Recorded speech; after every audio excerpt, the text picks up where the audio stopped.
Hello everyone, welcome back to my channel. I'm Bill. We're going to be in the Epic Handbook from 3rd edition today, looking at the feats. This is the continuation of them. Let's see, this would be Feats part 15, or not 15, Feats part 5. There's going to be 15 feats in this video. Where we last left off, the last one we went over was Great Charisma. So we're going to go over Great Constitution, Great Dexterity, Great Intelligence, Great Smiting, Great Strength, Great Wisdom, Group Inspiration, Holy Strike, Ignore Material Components, Improved Alignment-Based Casting, Improved Arrow of Death, Improved Aura of Courage, Improved Aura of Despair, Improved Combat Casting, Improved Combat Reflexes will be the last feat we cover. And that should get us almost halfway through all the feats. So we're looking at least a dozen videos covering all these feats total by the time I'm done filming everything. So the first few feats in today's video we can kind of group together, and I think I will do just that. So for Great Constitution, Great Dexterity, Great Intelligence, Great Strength, Great Wisdom, they all have the same effect, so let's read that now out of the Great Constitution. Your Constitution increases by 1 point by taking this feat. Special, you gain this feat multiple times, its effects stack. So each time you take this epic feat, whatever stat is listed, Great Constitution, Great Intelligence, Great Strength, Great Wisdom, though Great Dexterity, that stat just increases by 1 point for taking the feat. There are certain feats in the epic book that you're going to need a really high attribute. If you're a spellcaster, to cast anything beyond 9th level magic, you need to have a like an ability score of 30 or higher in that ability. So that's the reason these feats are here. So let's go to the one feat we had to skip doing all the great stat feats, the Great Smiting. Your smite attacks are much more powerful than normal. Prerequisites, a charisma of 25. So if you're a paladin and your charisma is not 25 in epic level, you would take, say, the Great Charisma over and over again until you got to 25, unless there was other feats you needed for other epic feats that could bolster you as well.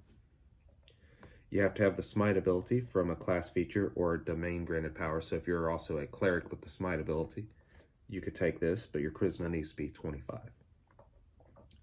Benefit, whenever you make a successful smite attack, add twice the appropriate level to damage rather than just your level.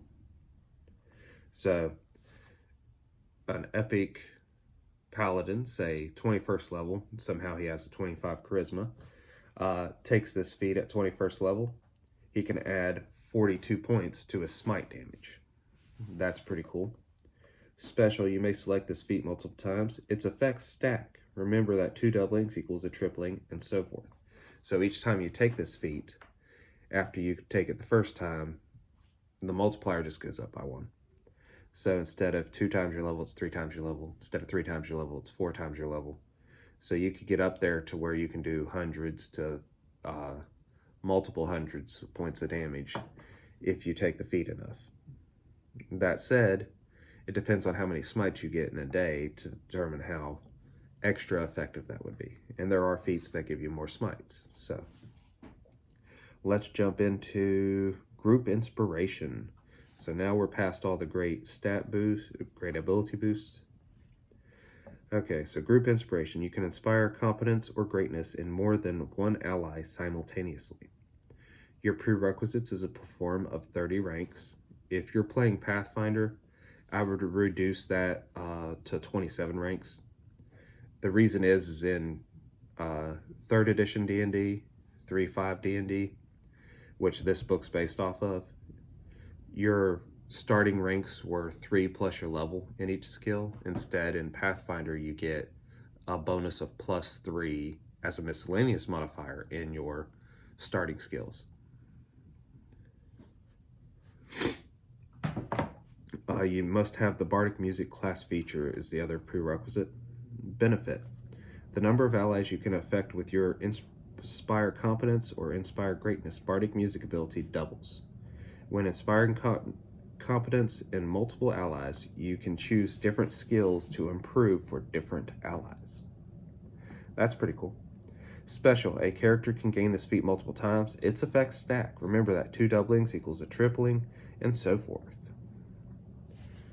And that's the big benefit about the epic spells is you can, most epic feats, you can take most of them multiple times and their effects just keep increasing. Hindering Song. Your bardic music interferes with opposing spellcasters. Prerequisites. Deafening Song. Perform 27 ranks. Bardic music class feature. So here again, I would drop the perform down by 3 ranks, so it'd be 24 ranks if you were playing Pathfinder. Benefit.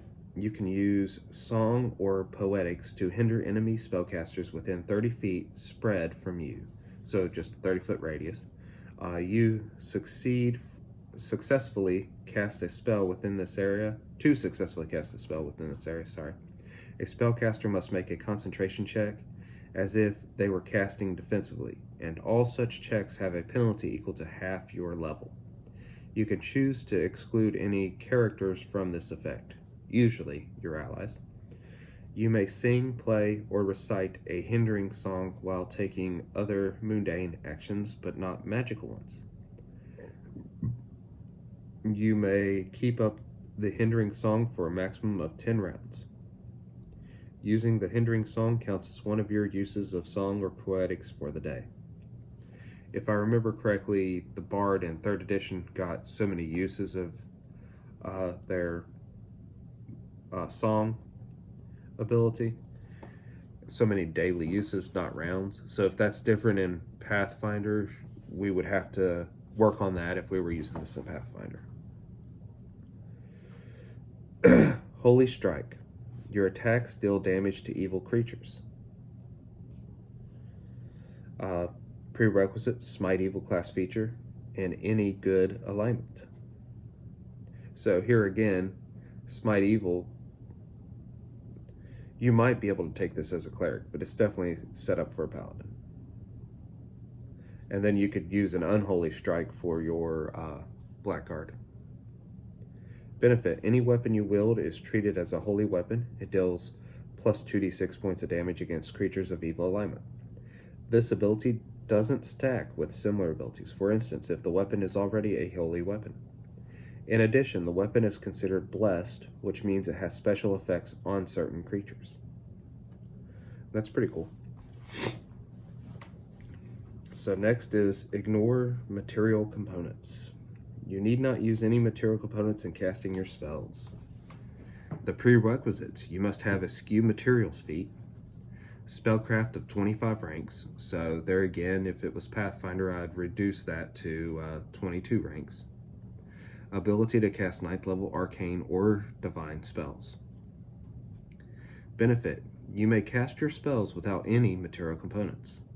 This feat does not affect the need for a focus or divine focus. So if a focus is specified in the spell, you still need that. This feat is presented, it's talking about the skew materials. In 3rd edition, the first time a skew materials appears was in this book. Next is improved alignment-based casting. Your spells of a particular alignment are more powerful than normal.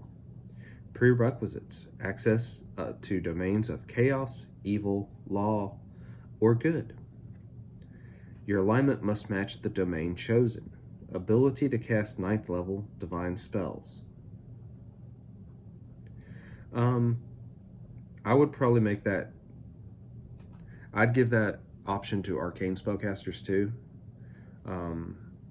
Just because you could take alignment-based spells as an arcane spellcaster, but you'd have to meet all the other prerequisites. So if you don't have access to the domain, you'd at least have to have access to all the alignment-based spells, and the alignment-based spells have to match your alignment for this feat. Or give you an option of taking a domain, which would be interesting. Select an alignment-based domain to which you have access. You cast spells with that alignment descriptor at a +3 caster level. This benefit overrides, but does not stack with, the granted powers of the Chaos, Evil, Good, and Law domains. You may select this feat multiple times. Its effects do not stack. Each time you take this feat, it applies to a different alignment-based domain to which you have access. So the way it's written, it's made just for clerics. So I'd keep it as is, but if an arcane spellcaster wanted it, I'd have to just fiddle with it to give it to him, which wouldn't bother me much. Improved Arrow of Death.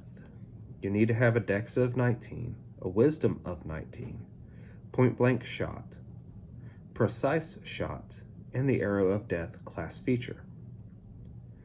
Benefit: add +2 to the DC of your Arrow of Death. This feat may be taken multiple times. Its effects stack.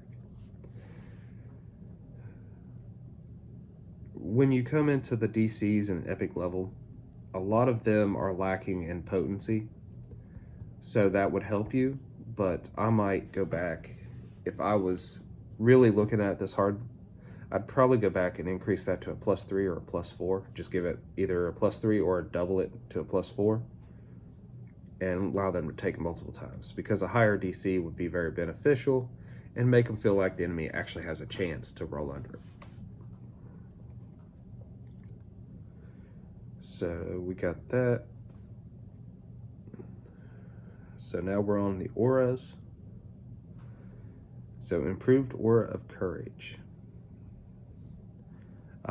Your Aura of Courage is stronger than normal. Prerequisite Charisma of 25 and the Aura of Courage class ability.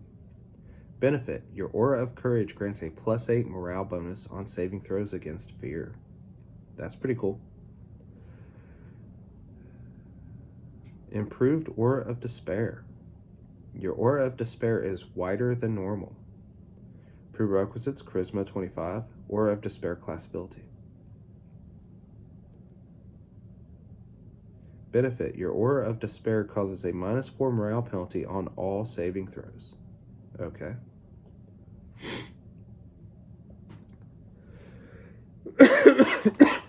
Excuse me. Improved Combat Casting. You can cast spells while threatened without fear of being attacked. Prerequisite Combat Casting and concentration of 25 ranks. In Pathfinder, concentration's not a skill anymore. It's part of your class, so based on that, you'd have to be 25th level. Or if you wanted to use the ranks as the reference, you could be 22nd level. You don't incur attacks of opportunity for casting spells when threatened, is the benefit of this feat, which is pretty cool. Improved Combat Reflexes. You can respond to any number of opponents who let their defenses down. Prerequisites Dex of 21 and the Combat Reflexes feat. There is no limit to the number of attacks of opportunity you can make in one round. You still can't make more than one attack of opportunity against a single person in a round. So if somehow 100 people could trigger an attack of opportunity from you, you could attack all 100 one time. And that was the last one in the list that I was going to go over today. Next time we do Epic Hero Feats, we'll start with Improved Dark Vision. Until we all game again, guys.